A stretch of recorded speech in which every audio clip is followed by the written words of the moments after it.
नमस्कार, लोकसंदेश न्यूज चॅनलमध्ये आपलं स्वागत आहे। पाहूयात आजची विशेष बातमी। टेस्ट ड्राईव्हच्या बहाण्याने थार लांबवणारा भामटा जेरबंद, 32 लाखाच्या 2 गाड्या जप्त, सातारा व चाकणमधील गुन्हे उघड, सोलापूरमधील आरोपीला अटक, डीबी पथकाची धडक कारवाई। नवीन महिंद्रा थार खरेदी करण्याचा बहाणा करून टेस्ट ड्राईव्हच्या नावाखाली वाहन पळवून नेणाऱ्या अट्टल भामट्याला सातारा शहर पोलिसांच्या गुन्हे प्रकटीकरण पथकाने सोलापूर येथून अटक केली।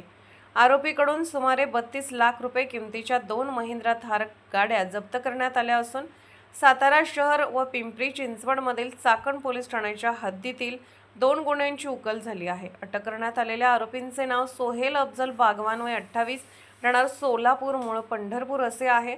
5 जुलै 2026 रोजी सातारा येथील महिंद्रा शोरूममध्ये वाहन खरेदीचा बहाणा करून आरोपीने थार टेस्ट ड्राईव्हसाठी घेतली आणि ती परत न आणता पसार झाला होता। या प्रकरणी सातारा शहर पोलीस ठाण्यात फसवणुकीचा गुन्हा दाखल करण्यात आला होता।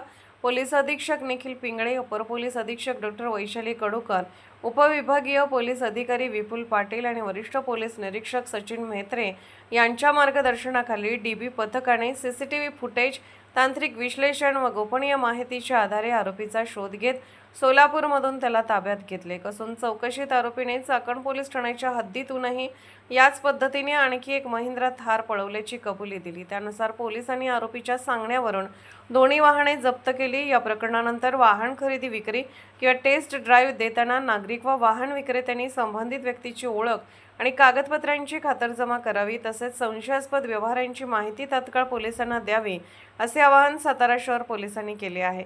ही कारवाई पोलीस उपनिरीक्षक सुधीर मोरे, निलेश यादव, निलेश जाधव, विक्रम माने, प्रवीण कडव तसेच डीबी पथकातील अधिकारी व सायबर पोलीस ठाण्याच्या पथकाने संयुक्तरित्या केली। सातारा प्रतिनिधी प्रवीण नवघरे। अशाच विशेष घडामोडींसाठी आमच्या YouTube चॅनलला सबस्क्राइब करा, Facebook पेजला लाईक करा आणि Instaला फॉलो करा।